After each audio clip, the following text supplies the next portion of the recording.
You got like moisturizer all over your face? Are you moisturizing? I am. My skin is so dry. I just got over having food poisoning, and I'm like, I dehydrated. Okay, hold on. Let me get this camera off. Look at this guy. You got makeup on? It's not makeup. It's moisturizer, dipshit. It's just as bad. The reason you look like the fucking crypt keeper and I look spry and young and svelte is because I do a little skincare routine, okay? Give me a fucking break. Look at him. You turn off his camera because he's embarrassed about whatever he's doing. I'm not embarrassed. I just don't need you telling me that. Sax is in a fucking good mood. What? The Solana up 15 cents? Why are you so fucking happy, dummy? Well, the markets are closed today. It's Good Friday, so my stock portfolio can't be down because the markets are closed. Thank Jesus. Praise Jesus. Yeah, it's a Good Friday. If the markets are closed, my portfolio can't go down anymore. It's truly a Good Friday. Your portfolio will rise again. It needs to be resurrected. Let your winners ride. Rain Man David Sax. We open source it to the fans, and they've just gone crazy with it. Love you, Bestie. Queen of quinoa. Nowadays, he works in DNA, but in the 90s, all he cared about was the MDMA, the Duke of DNA, the Titan of Tempeh, the shepherd of the soy boys. He turns water into wine and dollars into dimes. He's a Fulio for Coolio. The Sultan of Science himself, David Friedberg. Welcome. I have never done drugs, just for the record, but go on. No, of course not. Of course, none of your behavioral problems in high school had to do. Yeah, neither is Jason. No, absolutely not. Not this morning. He's the VC who loves brie. He'll sell you the sleeves off your vestee. He's enthralled with green wall. He eats uppers for supper. The Rain Man himself, David Sachs. All right, thank you. You're welcome, Dad. All right, coming around the bend. That timepiece, what does it do? It reminds him of how much more money he has than you. The sweater is worth 6 times. Laura Piana is above his line. Your super villain with that 1985 Sasakaya, he be chillin'. There it is! He loves SPACs just like junkies love crack. He's your dictator, Chamath Palihapitiya. That works. I'm like becoming the Eminem of intros. I mean, I'm rhyming shit. It's really solid, bro, I gotta say. I'm workshopping it. A shout out to Nick, and one person on Twitter of 100 gave anything. I'm moving into my spring sweater season. My spring sweater collection. Oh, wait. Hold on a second. I just got a call. Oh, yeah, confirming. Nobody gives a fuck. Fucking Christ. He's the king of the inane. I don't think it's inane at all. This matters to exactly one person. No. The person selling you the sweaters. No, that's not that. I think if you took a poll on Twitter, there's a lot of people who silently hate it but love it. I think there's a lot more who hate it. Let's get to all the news. So much news going on. All the news. Where should we start, Jason, on a Friday I'm trying to think about it. Was there any news topic this week? Because obviously the war in Ukraine has obviously got everybody in America. Oh, wait, no, I'm sorry. That's not important anymore. We're on to the next thing. There's only one issue.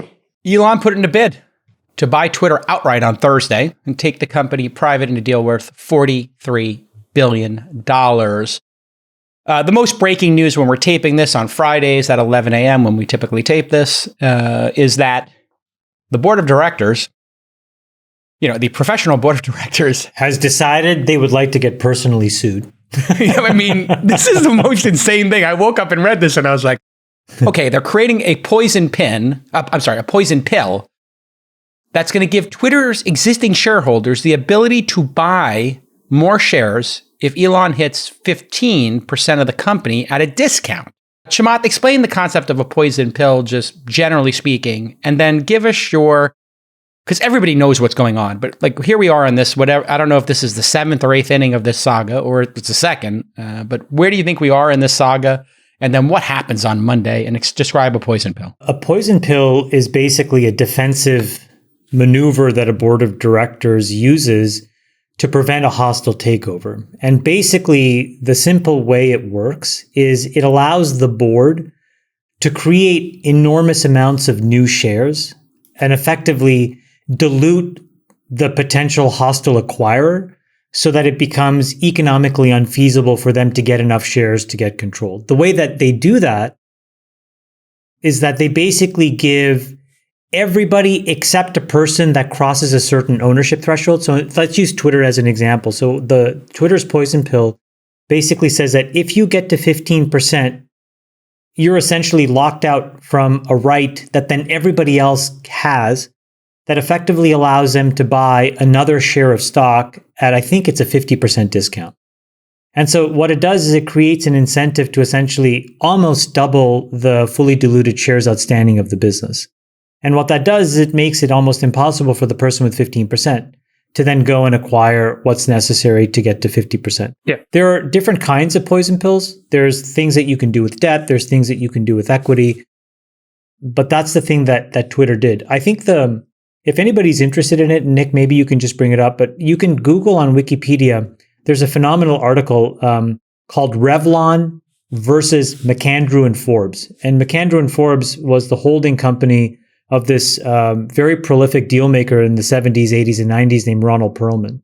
And what happened was he was the CEO of a company called Pantry Pride. And Pantry Pride made an unsolicited hostile takeover bid for Revlon, which made makeup. And basically, there was like $40 to $45 a share. The board instituted all these poison pills. The price kept escalating. Then a private equity firm stepped in, also tried to compete for the asset. All along the way, there was enough shenanigans that essentially what Ronald Perelman did was sue Revlon, which went to Delaware court. And from it basically came the current framework of law that we use in this situation. And basically what it means is that board directors have these fiduciary obligations to their shareholders. And in some cases, these are very broad fiduciary obligations, meaning do the right thing. But in some really narrow circumstances, all of that collapses and their sole focus is to get the best price. And what a director and a board of directors typically wants to do in a situation like this is not end up in that second bucket. They want to keep all their options available. They don't necessarily want to sell to one person. They're probably going to assume they're going to get fired from the board. They want to stay on for different reasons, et cetera, et cetera. And so right now, what Twitter and their advisors are trying to do is basically stay in that first bucket, have all of the options available to them and not be forced to run an auction. And I think what Elon will try to do is essentially use the public pressure that's going to build and the existing shareholders who own stock at 40 some odd dollars, a chance to basically get, a 20% payday by selling it to Elon for $54 or 53, whatever the price was. And the Twitter board now will have to justify how whatever they come up with is better than this. Because then if they don't, and they're still exercising this broad fiduciary obligations, one thing I'll tell you as a public company director, it is a horrendous process when you get sued, and these guys will be in court for years. And the incremental pressure that this Twitter board has is that they can be held personally liable here. So I think it's getting very complicated very quickly. Okay, on that note of personal liability, you have director's insurance. So how can that pierce through? Doesn't cover it. Have there been examples of this happening? Yeah, D&O insurance is kind of like, D&O insurance is their director and officer insurance is a layer of protection that we all have as public company directors. We actually also have it as private company directors. Sure, yeah. But the amount of coverage changes. But what I'll tell you is D&O coverage tends to be relatively nominal because the risk profile doesn't really include these kinds of tail events. And now what you're talking about is $10 to $15 billion of equity value that's going to either get created for existing shareholders or get taken away. And typically what courts will do is that they will look at the amount of money and they will start to think about, compensatory and punitive damages as a function of how much money was made or lost. And so you're talking about a realm of risk now for these directors that's well beyond what D&O insurance will cover. So if a lawsuit did happen, Chamath, you have to find damages. So if the board found a better offer, great. But if this thing goes down on Monday, Elon sells his shares and it goes down to 30, now you have the opposite effect. Go ahead, Freeberg. So I'll say two things. One is, in all these cases, by the way, the board is indemnified by the company. So the individual board members, I don't know if there's ever been a point in history when an individual board member's had to pay out of pocket for liability associated with their actions as a board member and as a fiduciary, except when they've done something to benefit themselves outside of the company. Now, in this case, the job of the board is to use their best judgment to do what they believe to be in the best interest of creating the most value possible for the shareholders. It's very simple. When the stock price is at 30 and someone says, I'll give you $50 to say, oh, well, obviously getting $50 is in the best interest of the shareholders. Let's assume, though, that you're on that board and you know about some super secret plan that you believe in the next 30 days is going to get the stock price to 60. And your belief in that plan and your understanding of that plan gives you a good rationale for having a debate as a board that this deal doesn't make sense at 50. We should hold out until we finish our plan over the next 30 days, get the stock up to 60, and then we'll see if someone comes in and says, hey, I'll give you even more than 60. Could be something on the product roadmap, right? This is the complicated point. It's not just about the current share price. And there was a history in the 80s and 90s, early 90s, when stocks would drop tremendously for market volatility reasons or various some bad news event or someone quits the board, macro, and all of a sudden the stock price drops and you have a hostile buyer that says, oh my God, this company looks super cheap. I'm going to come in and buy it while it's cheap and I'll offer them a premium to the current share price. And the share price recently may have been much higher than the price that's being offered. And the board says, you know what, we're going to get back to that share price because the market will pick up again. The things we're working on are going to grow us out of this hole. And so it's very hard for us to sit here, and I know that I want everyone here on the Zoom to suspend your alliance to Elon and belief that Elon will do a better job just for 1 second and just think about the board members. They've all been working on quarterly plans, strategic plans, et cetera, with the current CEO and as a board for Twitter that gives them a point of view that says, may give them a point of view that says, hey, you know what, we can get back to $70 a share. So remember, it was only a few months ago, Twitter stock was trading at 70.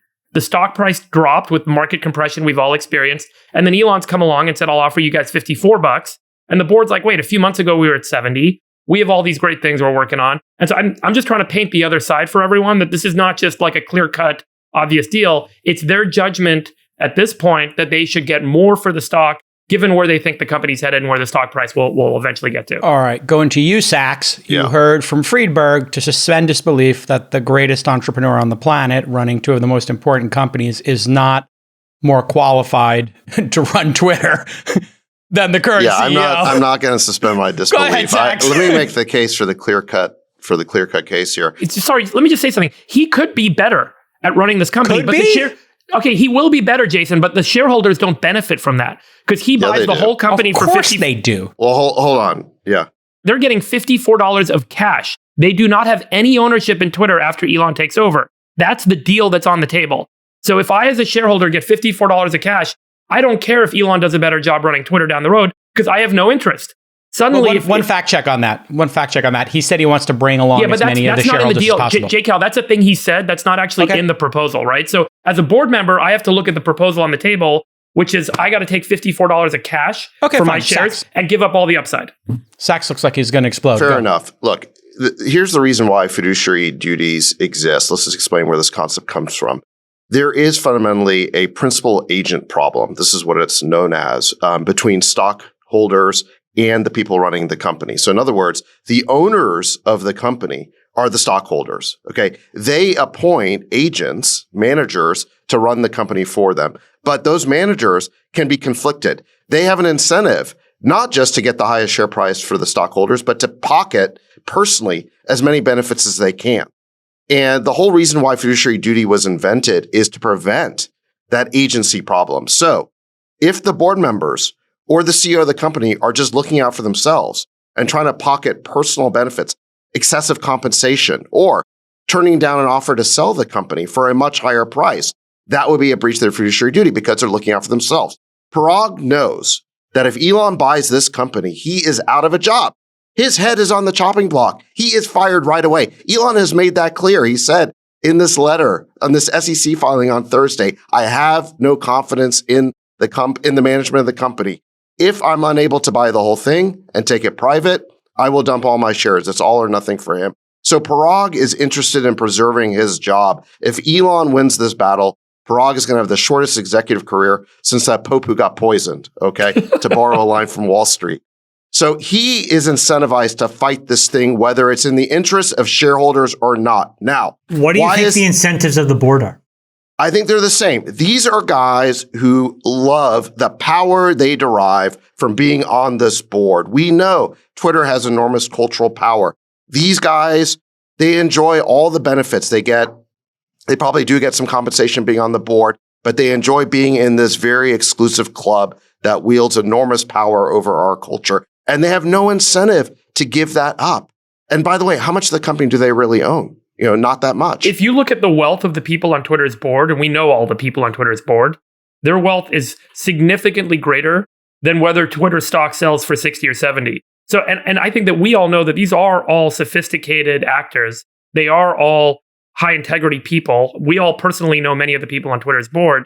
I don't think that maybe there's a notoriety of being on the board. They're conflicted. It's got nothing to do with integrity. The fact of the matter is, you could say the same about any board, Sachs. That it's no, because it's different. Listen, when we're on a board, okay, because I'm on plenty of boards, we own a huge percentage of the company. So when somebody makes a takeover offer to buy one of our companies, we are thinking like stockholders. We're fundamentally aligned. You have massive skin in the game. Yeah. We have massive skin in the game. These people on the board, what skin in the game do they have? Most of them are these directors who are just appointed. And it's like a club. These guys, it's all big back scratching club. These guys are all on a bunch of different boards. So wait, you think they're motivated by the influence of being a Twitter board member? Yes, of course. Why being at the nexus of power. Why do they serve on these boards? And that is what this is shaping up to be, is the nexus of power and who controls the power. By the way, none of them own much of Twitter. None of them own much of Twitter. I do 100% agree with Sachs. I've always believed what I think Carl Icahn said, or whoever it was, that the board should be represented by the biggest shareholders, the folks who actually have skin in the game, the folks who actually care about the share price. Having some nominal number of shares issued to you as a board member of a public company, showing up, patting each other in the back, it certainly, generally speaking, leads to non-founder-led companies ultimately dying because there is no motivation and incentive and drive from anyone. Let me take the other side partially. I think you're mostly right.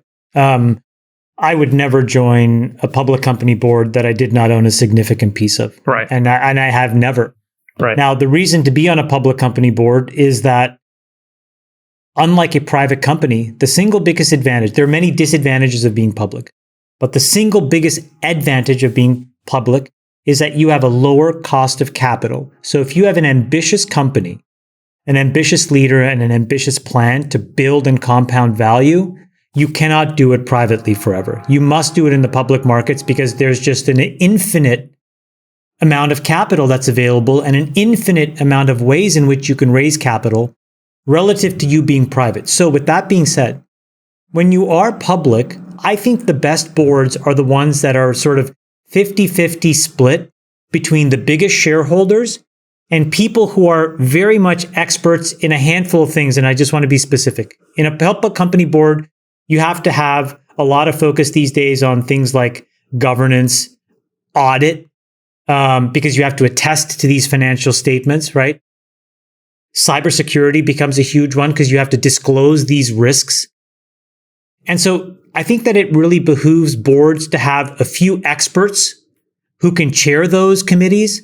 Compensation tends to be another one, as David mentioned, that can be a real hot button. But there are experts you can find. They're not going to own a large piece of the company, but they're going to do a really good job of managing those things. That minimizes risk for the business so that then the rest of the board, which are the large shareholders, can really use their influence and strategic understanding of the business to build huge equity value. When those things come together, you have great outcomes. But I really agree with you. If you stack the board, and we've had this issue.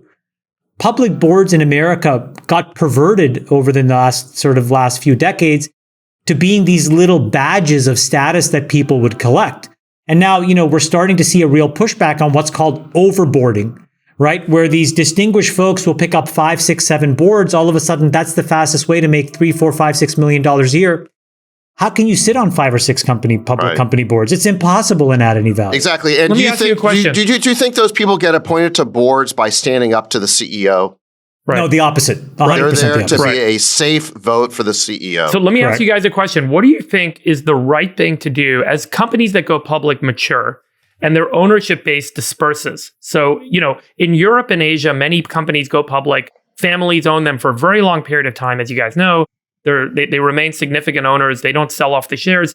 In the US, traditionally, as companies have gone public, the shares, the founders, the original investors, because we have a lot of venture capital in this country, historically compared to other countries. So those owners end up selling off their shares and they get dispersed, and a long tail of owners end up owning the bulk of the shares. How do you think those companies can be best represented on the board, given that there isn't concentrated ownership in public companies, generally mature public companies in the US, like Twitter? The largest, owner is Vanguard with 5 million other investments. And then Jack Dorsey, he only owns 2%. What do you guys think is the right thing how do you create good alignment with board members that could be better, placed and better suited here? Well, I think one of the ways that you do it is that when somebody wants to step up and acquire a concentrated position because they have a plan for the company, you don't stand in the way and completely thwart that. Your job isn't to assess their plan, because your job is to assess the dollars you're getting paid today for your shareholders. And then whatever they're going to do with it, it's their thing. But are you getting a fair price is it? Elon is willing to put massive skin in the game in order to basically fix this company and get the best value. We all agree, but that's not about the shareholders, Sachs. Like, I agree with you. I think Elon should own and run Twitter. Well, but let's evaluate. Right? Let's evaluate this poison pill for a second. Okay, so Elon comes in, he starts buying up the stock. The premium he's proposing is something like a 50-something% premium from when he started accumulating. 54%. 54% is like a 38%. But a 40% discount from the time he basically made the offer. And by the way, the stock is going right back to that previous level if they turn down this proposal. Okay. So he's made them a good offer. Okay. Now, I think it'd be acceptable for the board to say, okay, this offer is attractive, but we need to shop this. We're going to run a process and we're going to see who else is out there. And if there's nobody better, then why wouldn't we take this? There's one thing that's left over that you didn't mention. The thing that's left over, you're right. They absolutely have a responsibility to shop it and find the best price. But what's left over is their judgment that the company's stock price will get above that level. They have the ability and the right to do that, and the responsibility to do that as a board. This happens all the time. The problem is the board can look at the deal and they can say, you know what? We believe that this business in the future is going to be worth a lot more than what we're being offered for cash today. So they have some inside information. Go ahead, Chamath. The problem with that argument is that this is what activist firms use all the time in reverse. The inverse of the argument is more powerful. You've been a director with purview into all these confidential plans that has effectively caused this company to tread water for 5 years. Why should we believe you now? Mm-hmm. And that argument is way more credible than actually you can really trust us this time. Because if you look at the tenure of all these folks, the last sea change that happened on the Twitter board was when Elliot pushed to add, I think, 2 or 3 directors. Yeah. But in the absence of that, I think David is largely right. These are status games. And when status games ultimately play out over years, they either play out in the stock price one way or the other. And in this case, what's true is that this is a languishing stock that has largely been going sideways, independent of anything that's been happening. And what about the fact, Chamath, that less than 90 days ago, it was trading at $70 Oh, you mean during the COVID bump when everybody was betting stocks? I mean, let's look at the history of Friedberg. It was $69. Guys, incidentally, you have to give some context. January 3rd, 2014, the stock was trading at $69. The fact that it got a ridiculous bump like the entire market did during the Robinhood stonks, heyday during COVID means nothing. I think that was market beta, not their performance. Exactly. That's exactly what I was going to say. If you could actually point to some alpha, meaning there was a strategic misstep or something that happened that was fixable. A better example would be, let's just say that that Twitter instead was not a technology company, but a pharma company. But this example would be easier to understand. The stock is at $69 and you get some interim results from your phase 3 trial. People misread it and the stock tanks. Meanwhile, the stock market, broadly speaking, is at the same level. You could say, well, that negative alpha can actually be fixed because of our strategic plan. But what Sachs just said is more true in this case. In this case, what's irrefutable is that there's been a broad-based drawdown in the markets. There is nothing that you can point to that says this is something inside of Twitter's control to get the stock back to $69, meaning 69 3 months ago is actually $38 or $40 today. We're at an apples to apples even comparison. So from there, the real question is, this 20 or 30% premium to this, can you actually show a plan? I think the right thing for Twitter's board to do, just to be very precise, is the following. They have to take Elon's offer and they have to create a go shop. I will go and try to get a better price. They won't be able to. And the reason they won't be able to is not a single person who is capable of stepping up with $43 billion would ever get it through regulatory muster. Not going to happen, in my opinion. And anybody with the $43 billion who could buy it will never take it on. Meaning, could Comcast show up? Sure. Could Disney show up? They'll never even look at it. No, they're not interested. The people for whom this asset is strategic, Apple, Facebook, Google, ByteDance, Amazon can never get it done.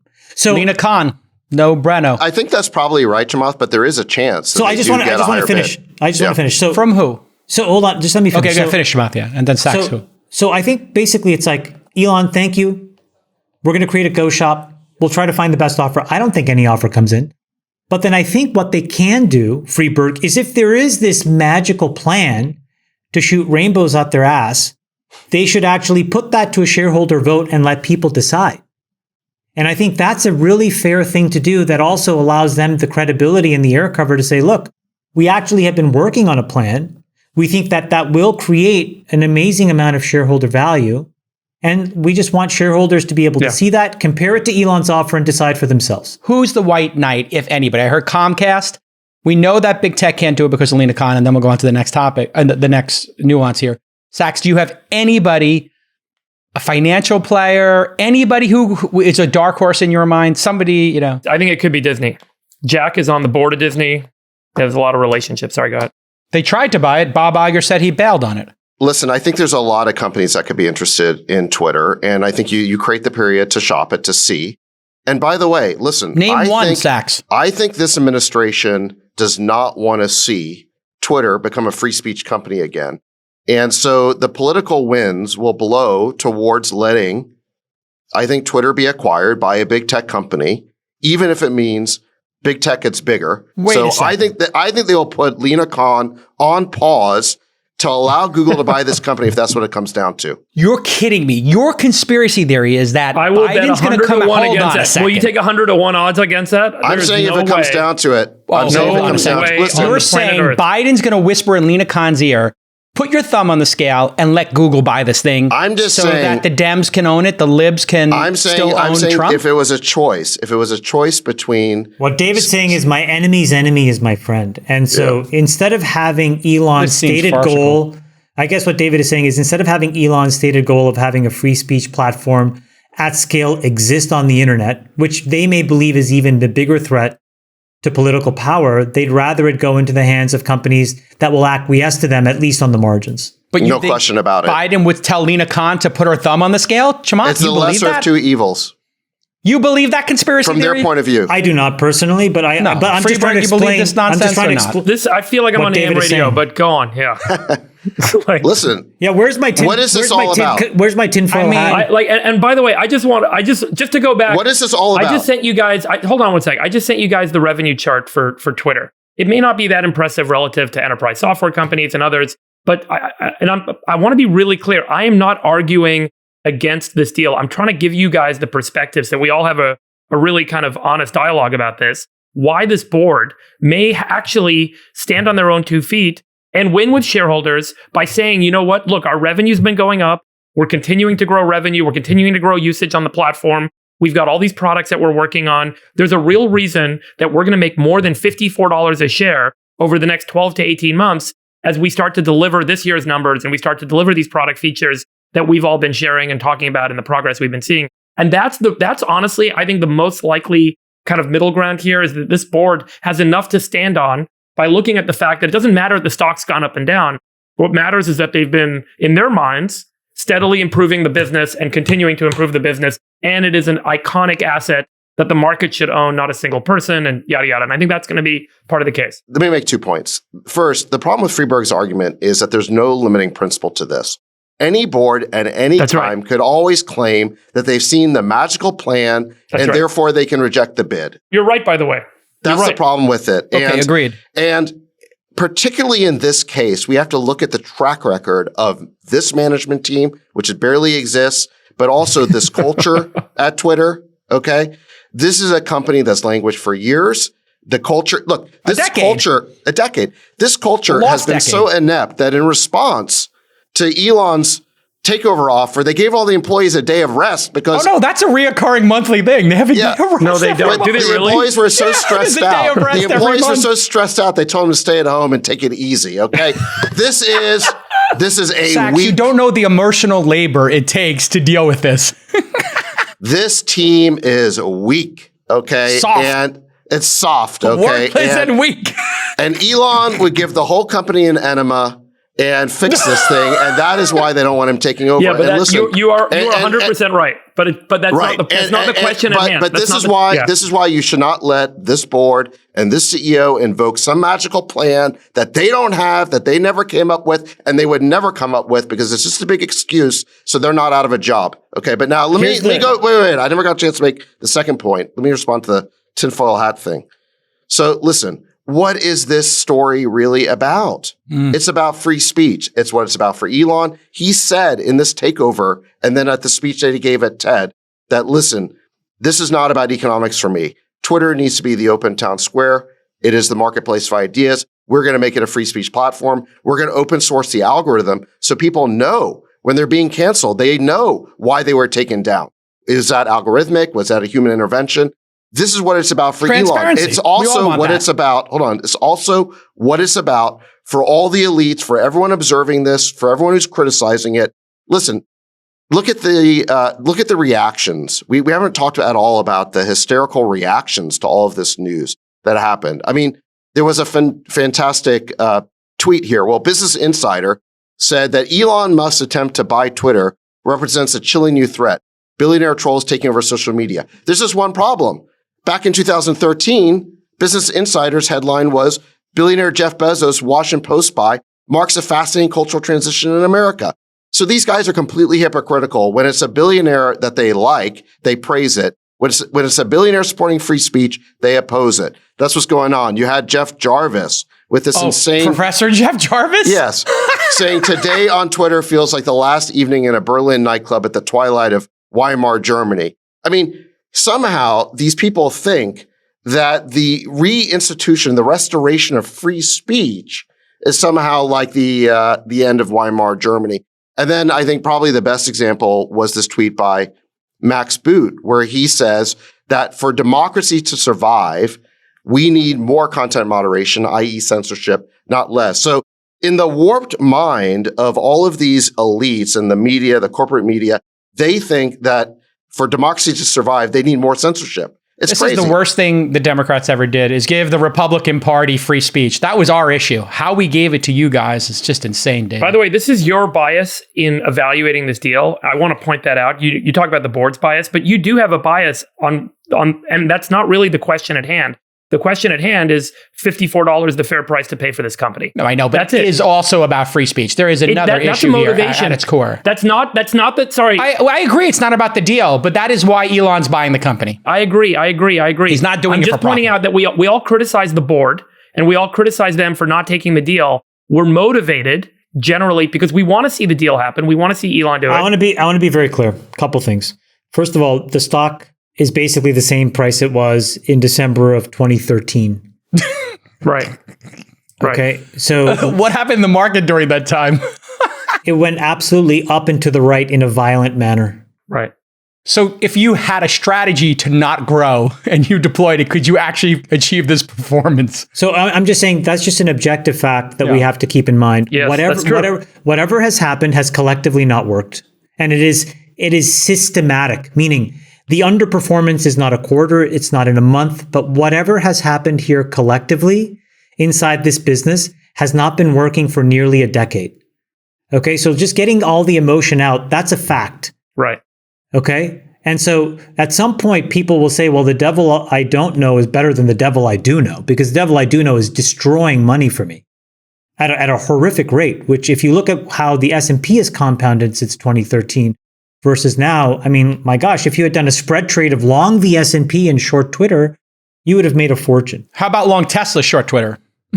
Well, I'm just trying to give the general market. No, I'm just trying to give you the general market math, right? Forget any individual stock. Right. And look, Freeberg, it's not just ideological here. I think we all agree on the correct economic thing to have happen here, which is that the Twitter board should run a process. They should see if there's a better bid out there. If there is, you play for the bigger bid, make Elon come up on the price. Okay. But if there's not a better bid, Elon's offer is the best deal on the table. I think you take it. That's what economically should happen. But it's not going to happen. And the reason it's not going to happen is not because of superior economics or a magical plan. It's going to be because the board members on this country club they call a board, their interest is to stay on that board. Parag's interest is to stay as CEO. Yeah. And all the elite observers and the media, all the people denouncing Twitter, I'm going to give you guys some numbers. Want censorship to remain in place. That is what's going on. Give me 1 second. I want to ask one question. Sachs, okay, Freeberg. You have a lot of Bitcoin?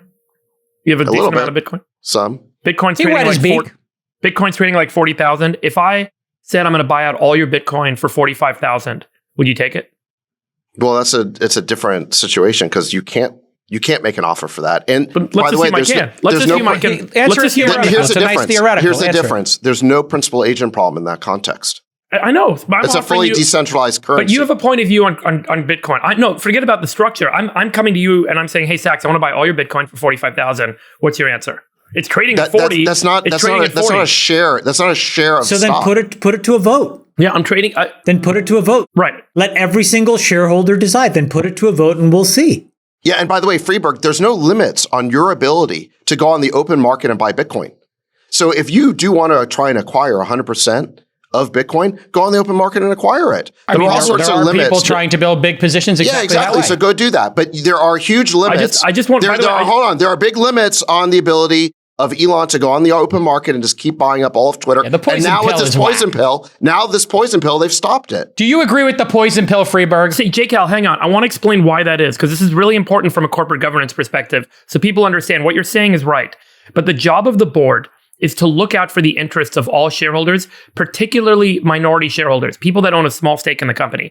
So if someone came along, let's say a private equity firm owned 60% of a public company, the board can't just act in the interest of the private equity firm. They have to protect the smaller shareholders. And so their job is to say, is there upside for the smaller shareholders that their vote should matter more? And that's why we have a board to have that judgment debate and to decide. And I'm not arguing against you as much as I'm explaining what goes on in the lawyers' meetings with the board. This is what they're telling you. I think basically and they're saying your job is to look out for all shareholders. So Elon can go out and buy a bunch of shares, but if he doesn't have 30% of the shares, the board has to represent the interest for those 30%. Right, but that's how it works. I think what also works, and what normally good boards will do, and I don't know whether Twitter will or will not do this, but I'm assuming these are, they'll do the right thing here, because we do know most of them. They should probably get a fairness opinion. I'm sure Goldman is doing evaluation as we speak. But again, when you factor in what's happened to this stock over the last decade, and when you factor in the market beta today, I think you're going to have a very hard case to make that there is a path to an outcome that's a lot bigger in an obvious way here. And I don't think that that's going to pass a lot of muster. And so the problem that this board will have is justifying the alternative of not taking this. I think it's going to be harder than you think. Yeah. And I think it's going to create an enormous amount of backlash where, there's probably a lot of shareholders that would probably want to get out. You have to understand, why are Vanguard and all these guys owning Twitter? They have to own it through these ETFs that they've created in retail. That's right. They don't necessarily have a view on Twitter. They don't have a point of view on the company. Right. I agree. And so, they're out to just basically, so when you really boil it down, how many concerned, interested shareholders are there? Well, Elon is clearly the largest there, and then after that, it's probably only 30 or 40% of the total outstanding equity. I bet Jack is the linchpin in what's going to happen here. His point of view on this transaction and whether or not Elon should be the steward of this business going forward and whether this is a fair price for him is going to sway a big part of how this process is going to go.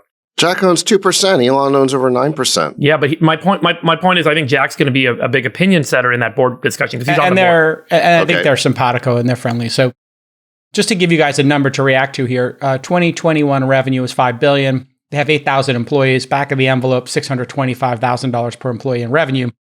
Just looking at Google, which is the greatest business ever created, perhaps in terms of efficiency, as we've talked about, they have 135,000 employees and revenue is 257 billion, which puts them at close to 2 million per employee.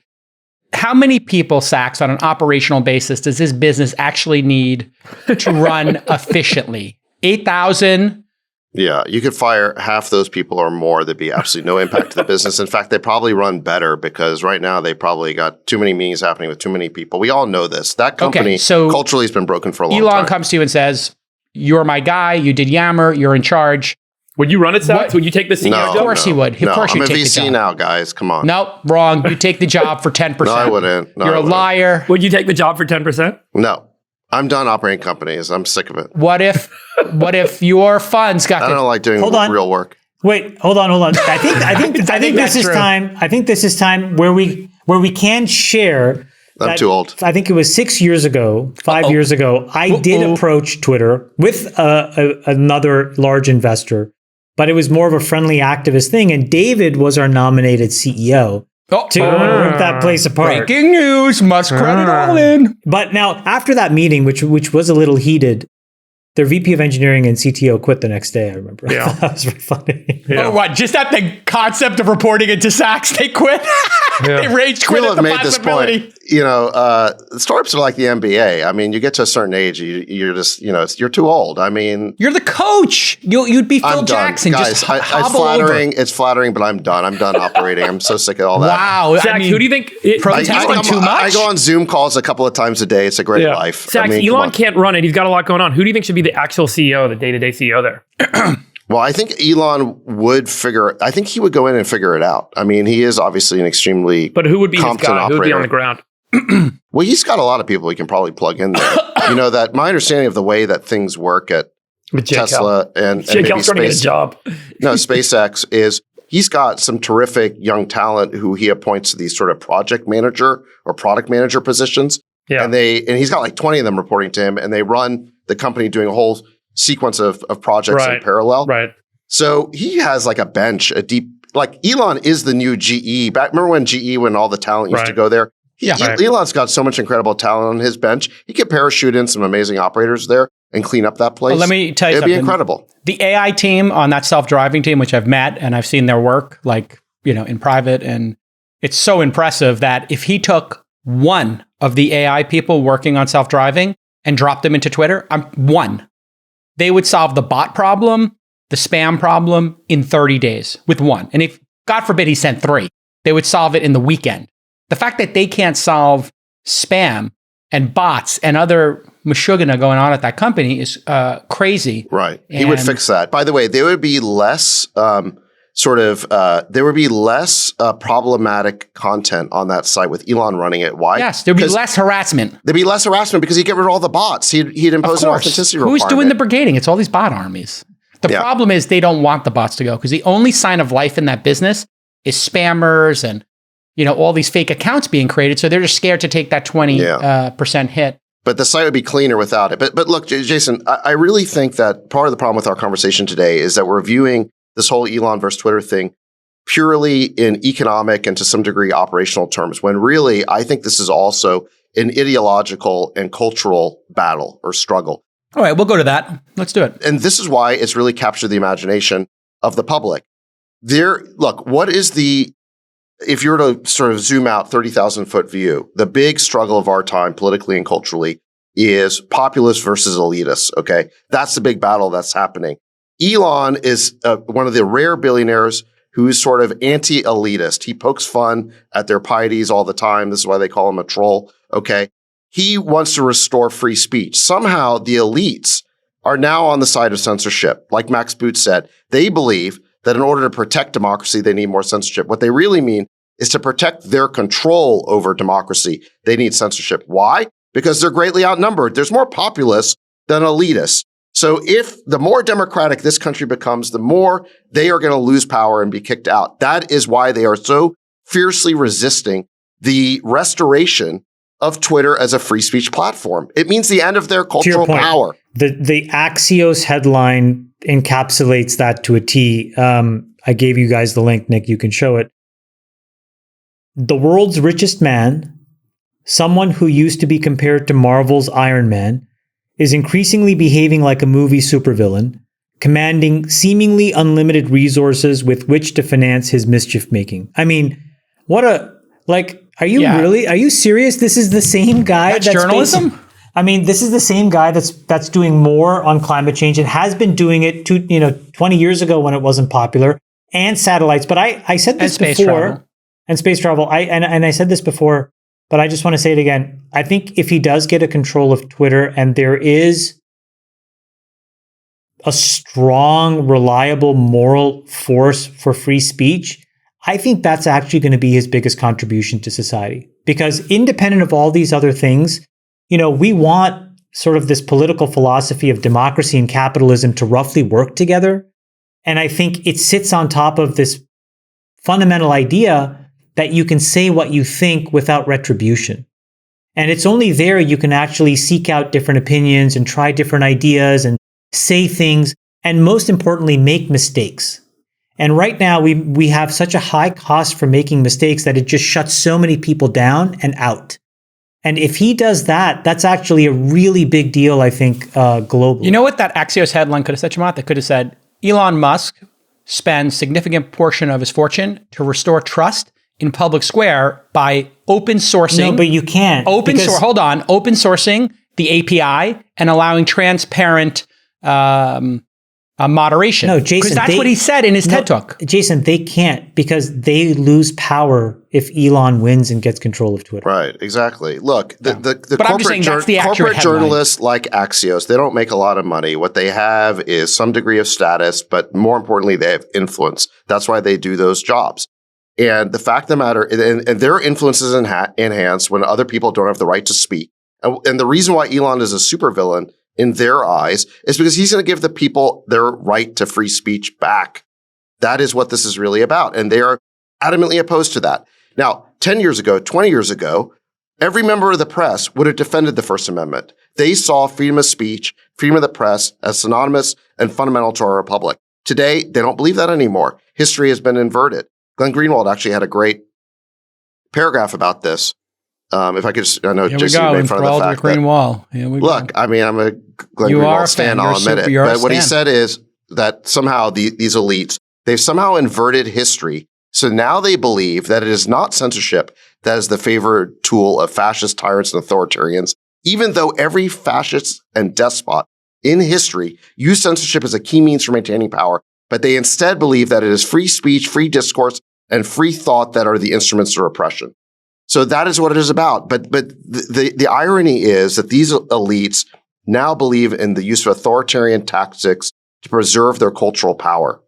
That's the battle that's taking place right now. I think they're conflating harassment on a platform or hearing opinions they don't like with like actual censorship. There's going to be harassment, sadly, in the world, and you can build tools to mitigate that. I mean, one of the things I don't understand, I don't know if you know this feature they added last year or so, where you can say only your followers can reply. All these people who are complaining about harassment, I never see any of them say, my followers can reply. If they did, they would never have anybody reply who they didn't want to reply. The problem would be solved. Okay. Lots more to come on this topic. I want to just get final predictions. That was a long topic for us. Wow. Well, I mean, it is like the perfect topic for us because you have freedom of speech, you have markets, you have governance. I mean, it's just everything, entrepreneurship. I just want to end with, we're here 30 days from now. What is your majority case? What is your majority probability here of what happens? Give it a second. What is the stock trading at? And who's running the company in 30 days? Sachs, you're first. Here's what's going to happen. This goes back to my tinfoil theory. I think one of two things is going to happen. Okay. First of all, Elon is going to be thwarted by these folks. He's not going to get control of this company. They're the vested interest in stopping him by the board, by the new CEO, and by the corporate media and the political elites is too great. They will find a way to stop him. Okay. And one of two things is going to happen. Either the poison pill will win and Twitter's stock will be down in the dumps 30 days from now. It'll be the same price it was when Elon started accumulating. $35? Around that price, it's going to be back in the dumps. And to Chamath's point, all these board members are going to be sued, justifiably so, because they did not pursue the best deal of the company. Or there's one other possibility. that they will find a buyer for Twitter, and that the way they will defeat Elon will be to find another buyer at, the same or greater price, and they will place Twitter in the hands of another company who they regard as culturally safer because that company buys into the regime of censorship. And it might be Disney, it might even be Google. I'm telling you, I think that if Google were the company to step up, the administration would ultimately support that deal rather than Elon getting the company. And I think they would tell Lena Khan to stand down in that instance and let it go through. Okay, Lena Khan, you have And we will find out. And I'm telling you, in 30 days, we will find out how rigged this game is and how deep the corruption goes, because they will do anything to stop Elon from acquiring this company, even if it means violating their fiduciary duty or violating antitrust law. Okay, there you got it, Alex Jones' position. Let's go, Freeberg. I mean, I am not at all. What is the majority case in 30 days? I'm What's not your at best all guess? as conspiratorial as Sachs. I don't think that this is I agree with about your first part, Sachs. Yeah. I think that we have a board of rational actors. I really do. I think that they're going to do what they think is in the best interest of shareholders in terms of price per share. I think that's how they're going to operate. They're all super smart, super ethical, high integrity people on that board. Now, would I like to see Elon own and operate Twitter personally? Yes, I would. Why? Well, I think he's going to be a better operator. I think he's going to make that product better. I think he's going to make the business better. I think it's going to be better. He's going to have a much more rational view on moderation that I think has been lost over the last couple of years. And I think he'll innovate in ways that we haven't seen in that business in many years. So I'd be excited for him to own that business as a user of Twitter. That's awesome. But I think the board's going to act rationally. They're going to try and find the best price. They're going to reject his offer. I don't think he's going to up the offer significantly to the point to get it done. They're going to go out and run a long strategic process. 3 months from now, we're still going to be running that process. That process is not going to be done. No one's going to have a real answer. Elon's going to trail off and do something else. And this whole thing will kind of fade into the sunset. Stock will be trading where in 3 months? 35 bucks a share, 37 bucks a share. Yeah. What is the majority case here? 30 days, 90 days from now? I think the 30 days is we're kind of still be here. I don't think much is going to get figured out in the next 30 days. Yeah. In the next 90 days, I don't think you're going to see a better offer. I don't think anybody wants to buy this dumpster fire. Because you have to understand this dumpster fire is twofold, right? On the one hand, you have a whole user usage, bot, spam, harassment problem. And then you have an internal, issue around culture and monetization and all of this other stuff. And so, you have to be really prepared to step in and deal with both of these two issues in a really definitive way. I think that I'm not sure that corporate boards and companies and CEOs have the stomach for all of that. So I don't think there's a better bidder. But I think within 90 days, they're going to probably first try to reject it. I'm not sure that that's in the best fiduciary interest of shareholders. In fact, I don't think it is. And I think to reject it would be more a sign of ego than a sign of logic. And then I think they are going to get sued and they're going to be embroiled in lawsuits for years. So no sale happens, the stock languishes again, stalemate, disaster. Well, I think by saying it, look, I mean, if you look at the stock, like a simple stock market analyst would say, whenever there's a merger announced, right, at like X price, right? Like look at Microsoft and Activision. That's a better example. Microsoft announces the stock was at like, $57, $58 a share. Microsoft says we're going to buy Activision. I think it was for $95 a share, right? And if you notice, the stock hasn't gone to 95. Now, typically merger arbitrage, what happens is that the stock goes to $1 or $2 of the acquisition price right away, almost immediately.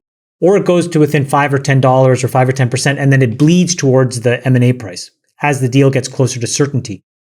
So when there's a big gap, what the market is voting is that the deal's not going to happen. And so when you look at the gap, Microsoft Activision, it kind of says it's going to take a long time and there's a risk that it doesn't happen. Similarly, if you look at this Twitter thing, why didn't it go to $53 a share? It's because a lot of people think that the board's not going to do the right thing. Agreed. The fix is in. It's so conspiratorial. Sachs, do you listen to Alex Jones? The fix is happening in plain sight, Freeberg. Chamath just said it. Why is the price below $54? Listen, when a deal is going to go through, the price goes right up to like below that price. The price is well I think below the reason 54. the price isn't going up is there is no buyer who wants this asset. It's going to be years to clean it up. No, Jason. I don't think there's a buyer who wants it. Even if you thought that there was another buyer that was going to come at a higher price, the money good thing to do is for people to basically buy that equity to basically bleed into the acquisition price. No, I get all that. Yeah. Well, And so the fact that it didn't move at all, in my opinion, is a concerted belief that the board is going to reject the offer. Got it. Even if there was another offer. And what they didn't want to do is buy the stock at 50, have the thing all of a sudden get announced as, we're not going to take it. Elon dumps his shares. All the people that bought the stock at 50, hoping it'll go to 54, would all of a sudden lose a lot of money because the stock would instead be at 34. So the fact that the stock basically didn't move is essentially the market's way of voting. This is a head fake. You should take the offer. The board's not going to, and the stock's going to tank back to its original price. My prediction is the board tries to fight it. Stock collapses. Nobody thinks it's going to get done. Elon lowers his offer, and he wins it by the end of the year and gives him a lower offer. You didn't like 54? Always with the optimism. Now we're going 49. That's very Michael Corleone. Yeah. Now the offer's 49, and it goes down $2 every quarter until you guys acquiesce. The end. It's trading at 30. I lower my offer. Jason, if you want to just finish with this little code of the Revlon story, it was actually kind of cool. Forsman Little comes in to try to basically give like a white knight bid. And what Ronald Perlman did was basically say, I'm just going to, top tick every bid. He was pretty baller. He's like, I'm going to top tick every bid. So Forsman would be at 51. And then, Perlman would be at 51.50. They would go to 54, 55, and so he was always, and he exhausted Forsman Little. And eventually they just threw their hands up. They said, we can't do this anymore. Yeah, I want to make a couple of movie recommendations real quick because I tweeted a couple of things. Barbarians at the Gate? There's Barbarians at the Gate in Wall Street. And, I tweet these things and they get no likes. So I think people just don't watch old movies. Just these watch movies them. came out. They came out in the 1980s. Wall Street Movie Club is one of the next. all-time great movies. All-time greats. Probably the best movie of business that's ever been made. Oliver Stone You're saying directed Wall it. Street is, yes. Wall Street is. Margin Barbarians Call at the was Gate pretty good. I really like Margin Call, but yeah, agreed. Barbarians at the Gate was Better book than yeah, movie. it was a TV movie with James Gardner. It was Yeah. good. It's worth watching too. The book is excellent. The book is The excellent. book is next level. I got to go eat All lunch. right, everybody. Love you, besties. Love you guys. Bye-bye. Back at you. Hey, everybody, we decided to split this epic episode into two parts. Two parts, so we can get you all the Elon Twitter discussion out as soon as possible for your Friday night viewing pleasure. Stay tuned for episode 76.5, this part 2, coming out in just a few hours. We're going to talk about the global food crisis, China's plan for food storage, geopolitics, including the French election, and we got a bunch of all-in summit talk. Everything is heating up, so stick with us. Let your winners ride. Rain Man David Sack. And instead, we open source it to the fans, and they've just gone crazy with it. Love you, besties. The Queen of Quinoa.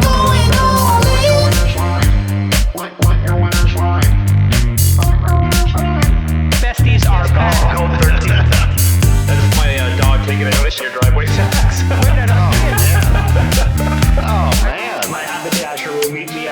We should all just get a room and just have one big huge orgy because they're all just useless. It's like this sexual tension that they just need to release somehow.